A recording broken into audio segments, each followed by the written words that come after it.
El ADN y el destino. ¿Cómo afecta el límite de Hayflick a nuestras posibilidades de vivir más allá de cierta edad? Aunque ese límite suele ser considerado el hallazgo experimental más significativo sobre el envejecimiento, se desconoce su importancia para la vida real. En el laboratorio, cada generación de células es la prole de un número limitado de células madres. Por otra parte, los bebés no nacen con un complemento de células completo. A lo largo de la vida se van produciendo otras nuevas. La médula ósea, por ejemplo, genera células sanguíneas inmaduras que crecen hasta madurar. En diversas etapas del primer desarrollo y a veces durante toda la vida, cada órgano contiene una mezcla de células primitivas, parcialmente maduras y maduras. Las maduras son las que se han diferenciado, eligiendo convertirse en células cardíacas y no en células del estómago, en células cerebrales y no en renales. Dentro de todas las células existe el mismo ADN, pero mediante la diferenciación, este expresa ciertas características y reprime otras. Algunos teóricos superarían el límite de Hayflick, aduciendo que una célula no inicia su carrera de 50 divisiones, sino después de haberse diferenciado. En diversas etapas de nuestra vida, algunas células primitivas se dividen y se tornan maduras, mientras que otras siguen siendo primitivas. Así, el cuerpo está equipado con recursos de reserva. Aun si cada célula debe respetar el límite de Hayflick, no es preciso que lo obedezcan todas juntas. Si esta cláusula de escapatoria ha de ser aceptada, depende de comprender cómo es que las células deciden diferenciarse para empezar, y los genetistas aún están lejos de saberlo. Toda una clase de células, las cancerígenas, están desprovistas de límites de crecimiento. Liberadas de la restricción genética, las células del cáncer se dividen descabelladamente hasta que muere el cuerpo que las hospeda. Si se las cultiva in vitro, se pierde hasta ese límite. Casi todas las células malignas cultivadas en laboratorios de todo el mundo son descendientes de tejidos tomados a unos pocos individuos fallecidos hace ya mucho tiempo. Una de las victorias indiscutidas de Hayflick es que llevó el envejecimiento hasta el plano celular. Su método de envejecimiento bajo vidrio, como lo llamó cierta vez, es aceptado como norma por los biólogos. Hayflick declaró que la causa primaria de los cambios producidos por el envejecimiento ya no se puede considerar resultado de hechos ocurridos en el plano supercelular, es decir, en jerarquías celulares correspondientes al plano de los tejidos o más elevados. Es en la célula donde se encuentra la acción gerontológica.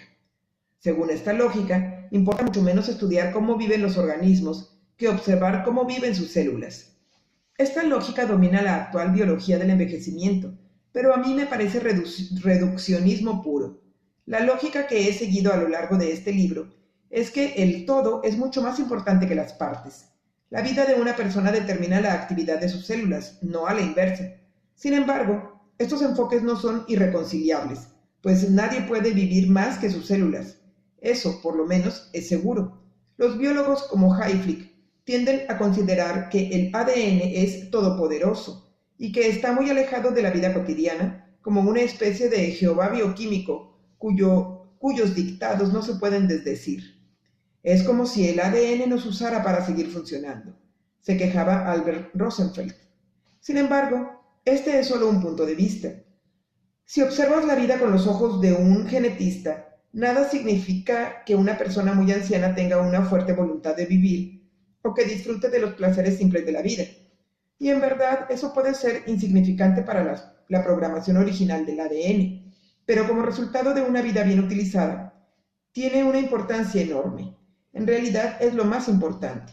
Fuera de los tubos de ensayo y los matraces de los biólogos, el ADN recibe la influencia de todos tus pensamientos, tus sentimientos y tus actos. Las hormonas del estrés, que juegan un papel tan crítico en el envejecimiento, están reguladas por el ARN, que es una copia del ADN. Aunque el ADN en sí pueda permanecer tranquilo en su bóveda, su gemelo activo está cambiando constantemente sus instrucciones. Cuando cambias el estilo de vida para reducir las tensiones, el ARN de tus células responde produciendo menos hormonas de estrés.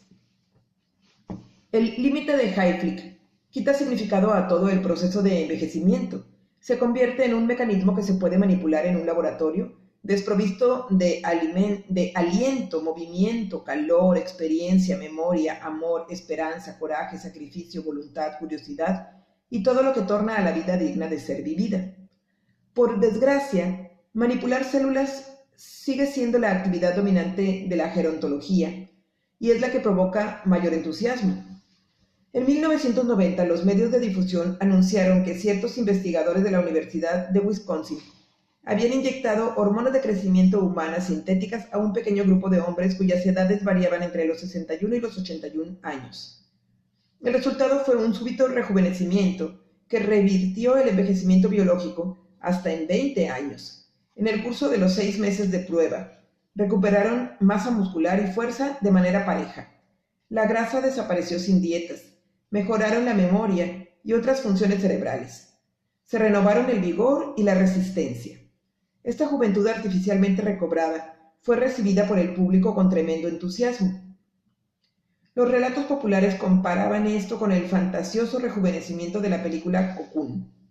Los sujetos, por su parte, estaban profundamente afectados. Comencé a sentir los cambios después de 3 meses. Me sentía mucho más fuerte, es decir, nunca en mi vida me sentí tan fuerte. Recordaba un jubilado que había sido obrero en una fábrica de Waukegan. El experimento solo incluía a hombres cuyos niveles naturales de hormonas de crecimiento estaban sumamente agotados. En su mayoría, los ancianos las tienen en niveles adecuados, aunque reducidos. Los que no tienen suficientes hormonas de crecimiento envejecen más deprisa y más gravemente de lo normal. Cuando estos sujetos comenzaron el experimento, presentaban un envejecimiento biológico excesivo. Por lo tanto, restaurar sus niveles hormonales creó una diferencia dramática. Por primera vez en años, muchos de ellos podían viajar, dar largas caminatas o trabajar en el jardín. Pero la mejoría no fue permanente.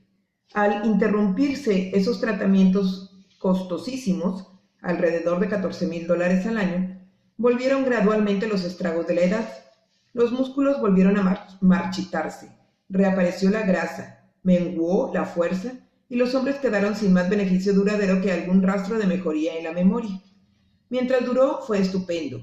Tal vez algún día pueda intentarlo de nuevo, dijo uno melancólico.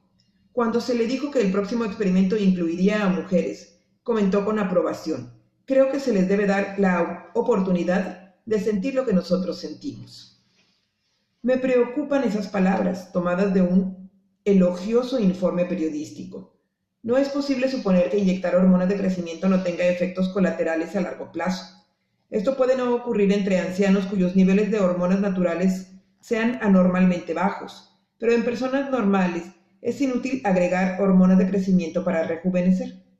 Intervenir groseramente en el funcionamiento del cuerpo no altera en realidad la fuente del problema. Suministrar una droga, aun la que produce el mismo cuerpo, puede efectivamente empujar la fisiología hacia un lado o hacia el otro, pero el cuerpo recuerda lo que quiere hacer y mientras no se cambie ese recuerdo, siempre habrá desequilibrio.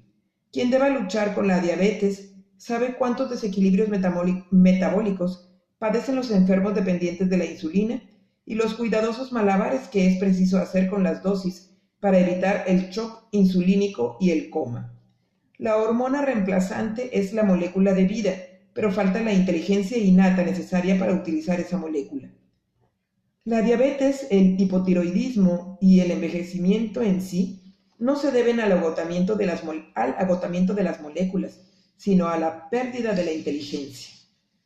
Inevitablemente, todo milagro de rejuvenecimiento alcanzado con elementos químicos desordenará la inteligencia del cuerpo. Cuando se suministró hormonas de crecimiento a niños con retraso en el desarrollo, los experimentadores tropezaron con graves efectos colaterales y varias bajas. El argumento de que el envejecimiento se debe a una anormal producción de hormonas me resulta convincente, pero la función de las hormonas es llevar mensajes, y esos mensajes, en último término, son controlados por la conciencia. Al aumentar la inteligencia interior, incentivando tu felicidad y tu satisfacción, puedes derrotar al envejecimiento de un modo duradero y significativo, sin elementos químicos de posibles efectos colaterales. La responsabilidad de cambiar esa conciencia está en cada individuo.